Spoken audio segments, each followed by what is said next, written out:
Oke, balik lagi sama saya. Jadi untuk hari ini tutorial itu cara rekap pergerakan stok dari Odo ya. Dari Odo ke Excel gitu. Oke, kita langsung aja. Ini udah saya buat ya. Ini cara rekap pergerakan stok harian. Nah, yang pertama yang dibutuhinnya itu ya drive-nya AMLK. Yang pertama. Terus yang kedua itu Excel ya. Excelnya bebas mau variasi, mau versi apa aja. Yang penting bisa dibuka dan juga bisa di-save gitu ya. Terus saya udah bikin juga untuk catatan lokasi filenya. Ini untuk data Zelo. Ini untuk lokasi data Zelo ada di sini. Terus data IC dan juga data Migli gitu. Oke. Nah, di sini saya mau coba untuk kasus yang di datanya Migli ya.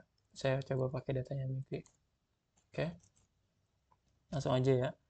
Nah, untuk langkah pertama yaitu buka file pergerakan stoknya. Nah, untuk data Migli itu ada di drive-nya MLK. Ini kita kesini dulu ya, kita miringin. Terus di screen. Nah, ini. Nah, gini ya, biar enak. Nah, di sini kan ada data ini drive-nya MLK. Ini di PC, terus data MLK, terus ke My Drive, terus ke datanya AMLK. Setelah itu data harian ini, terus laporan harian pergerakan stok weekly yang ini nih. Setelah itu tahun 2025 bulannya Juni. Nah, ini yang ini ya terakhir. Jadi ini filenya berdasarkan bulan. Kita buka aja. Nah, udah kita buka nih ya. Kita hapus dulu. Oke, nah di sini untuk rekap pergerakan stoknya itu dilakukan di H plus 1 ya. Di H plus 1. Dan ini kita lihat data terakhir itu di tanggal 14, yaitu di hari Sabtu. Jadi tanggal 15-nya nggak ada. Dan sekarang tanggal 17, jadi kita harus ngerekap pergerakan stok di tanggal 16.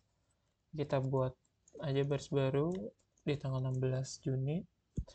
Nah, nanti ya, yang perlu kita isi yaitu ini yang kolom-kolom kosong ini harus kita isi ya. Nah, ini sel-sel yang kosong ini harus kita isi gitu. Oke. Jadi kita yang pertama kita isi yaitu dari total resinya dulu nih. Total resi. Nah, total resi ini total resi ini yaitu pertama kan tadi kan udah kita buka filenya. Terus buka Odo. Nah, kita buka Odo nih. Kita buka Odonya, kita balik ke menu awal dulu. Nah, ini di sini saya udah login ya pakai database-nya Mikli.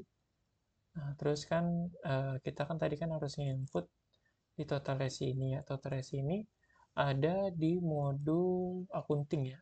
Nah, di modul akunting. Langsung aja ke modul akunting. Lalu ke customer, bagian invoice. Nah, di bagian pencarian ini kita sort aja, kita kelompokkan ya. Kita kelompokkan berdasarkan invoice-nya berdasarkan hari. Nah, di sini dari hari yang lama sampai hari yang sekarang, dari old sampai ke newest gitu. Nah, ini sini kita klik ya. Untuk previousnya kita lihat yang paling terbaru. Nah, kita ke bawah, ini kan dari 8 Maret, masih ke bawah. Nah, ini 16 Juni ya. Nah, di 16 Juni ini ada 118 pesanan atau resi gitu. Jadi kita isi nih di kolom yang L ini total resinya. Itu ada 118 gitu. Nah, udah selanjutnya itu total produk terjual. Nah, total produk terjual ini ada di modul sales ya. Kita buka aja ke modul sales langsung. Kita klik di sini. Terus ke sales, setelah ke sales, nah ini kan kita udah masuknya ke bagian quotation. Nah, di bagian quotation ini kita klik menu yang reporting, setelah itu produk. Nah, di sini kan masih apa ya, berdasarkan grafik ya tampilannya, kita ubah format tampilannya ke bagian pivot. Kita tunggu aja. Nah, di pivot nih.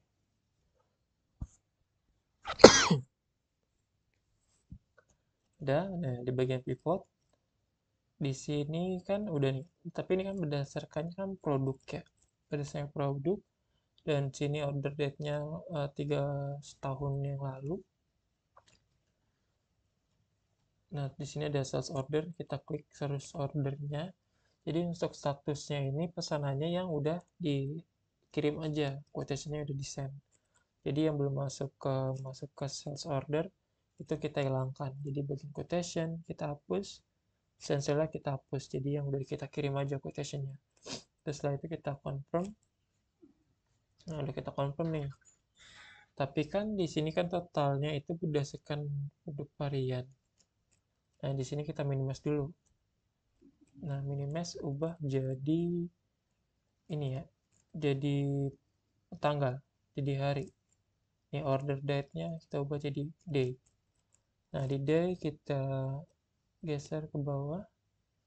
Nah, di tanggal 16 Juni ini yaitu ada total sales-nya, total yang terjual produknya itu ada 193 produk gitu. Nah, kita isi aja nih. Jadi total produk terjualnya ada 193. Oke. Nah, terus untuk selanjutnya untuk barang masuk, return, adjustment minus, adjustment plus itu ada di modul inventory.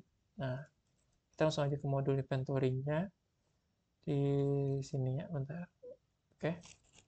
Kita klik sales-nya, kita ke modul inventory. Nah, ini kan masih tampilan overview-nya ya, inventory overview. Kita pilih yang reporting, bis reporting mau history. Nah, jadi ini dalam menu pergerakan stoknya ya, dari yang terbaru sampai yang terlama, gitu aja. Ini sini kita mau ubah dulu tampilannya. Ini kan dari tampilan list, kita ubah tampilannya jadi pivot. Nah, di pivot ini ya udah. Nah, di sini kan udah ada banyak data ya. Ini total per bulannya sama di sini total apa namanya kategorinya ya, kategori produknya. Nah, di sini totalnya ini kita minus, kita klik. Setelah itu di plusnya ini kita klik ubah jadi location. Nah, lokasi nih ya, lokasi. Jadi dari lokasi MR stock, fatness customer dan seterusnya. Nah, ini sebenarnya apa aja sih pengertiannya gitu. Itu tak-taknya di mana apa aja gitu ya. Jadi sini udah saya buat. Nah, sebentar ya. Oke, nah nih. Jadi untuk yang MR stock ini yaitu Megli reject ya. Tempat stok reject. Jadi ini belum digunain untuk ini, jadi diabaikan aja. Jadi yang perlu kita lihat yaitu di partners customer, partners vendors, partners vendor Jakarta, lalu di virtual location, inventory adjustment, dan warehouse stock gitu. Nah, kita jelasin nih. Yang pertama yaitu partner or customer, itu isinya yaitu barang-barang yang return ya, yang balik. Nah, yang balik gitu ke sini. Nah, terus untuk partner vendors-nya itu barang masuk. Nih, jadi partner vendor sama partner vendor Jakarta ini barang masuk ya. Itu barang masuk yang datang. Terus ada virtual location inventory adjustment, yaitu adjustment plus. Ya, jadi ini adjustment plusnya. Terus untuk warehouse stock ini yaitu adjustment minus sama barang keluar gitu. Jadi ini kita coba kita satu-satu dulu ya. Kita cek. Nah, jadi kan ini kan kita mau ngelihat tanggal 16 ya. Ini kan masih per bulan. Nah, di Juni ini kita klik aja, pilih date, lalu day. Nah, kita cek di tanggal 16 itu ada data apa aja. Nih, di tanggal 16 ada pergerakan stok, ada 4 nih. 4 ini apa nih? Kita lihat. Nah, 4 itu ada partner or customer. Jadi partner or customer itu yaitu return ya. Jadi ada 4 return nih di partner customer-nya. Kita coba klik. Nah, ini returnnya ada 4 piece. Untuk balikinnya kita jangan klik yang ini ya, tapi yang ini. Nah, gitu. Jadi ada 4, returnnya kita isi aja. Jadi return di hari tanggal 16 itu ada 4. Itu, oke. Terus langsung ke kolom selanjutnya yang ini, yaitu barang masuk ya nih. Partner vendor sama partner vendor Jakarta ini barang masuk. Nah, dua kolom ini kosong ya, jadi kosong, nggak ada barang masuk di tanggal 16. Oke, kosong, lalu di adjustment minus. Kita jangan patokinnya di sini dulu ya, kita buat di sini dulu aja. Kita ke sebelah lagi, yaitu ada virtual location atau inventory adjustment, atau ini adjustment plus. Nah, di adjustment plusnya juga kosong. Oke, lalu kita ke WH stock. Nah, WH stock di tanggal 16 ini ada 194 produk gitu, quantity ya. Kita klik aja. Nah, di klik ini kan kita mau lihat ininya aja, adjustment minusnya aja ada berapa.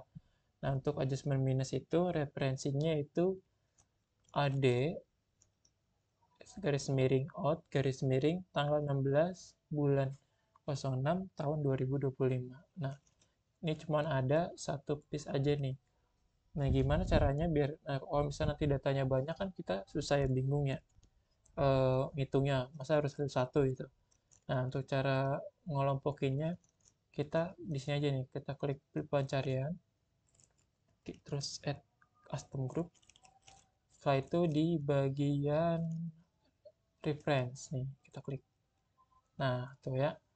Jadi untuk barang keluar ini dia kan invoice-nya kan satu-satu ya, beda-beda, unik gitu ya kodenya. Jadi kita nggak usah abaikan aja nih yang way out ini.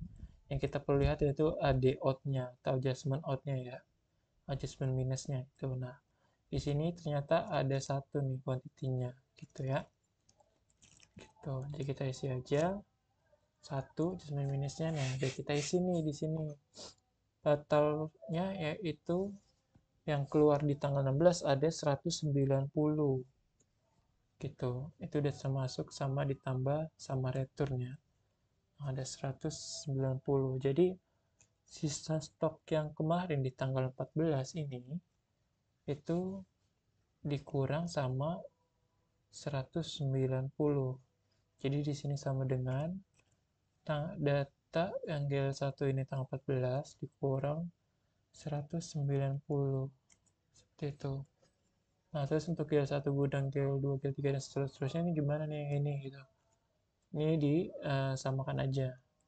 Jadi ini kita blok dulu. Terus itu kita tarik ke bawah. Nah, udah ya. Nah, udah setelah kayak gini, kita cek nih di bagian keterangannya itu sesuai atau enggak. Pastikan ini tuh keterangannya sesuai ya. Tuh, oke. Okay? Nah, jika udah sesuai seperti ini, baru kita save. Nah, seperti itu ya. Jadi untuk rekap pergerakan stok Migli dan Zelo atau IC pun sama seperti ini, cuman bedanya nanti di Zelo sama di IC itu ada sedikit berbeda karena di bagian database Zelo itu digabungkan dengan database IC gitu. Jadi harus ngelihat datanya harus lebih teliti lagi, dilihat produknya yaitu produk IC atau Zelo seperti itu ya. Nah, paling itu aja untuk uh, apa? Untuk tutor hari ini, yaitu tutor rekap pergerakan stok dari Odoo ke Excel ya. Paling seperti itu. Terima kasih. Sekian dari saya. Sampai jumpa.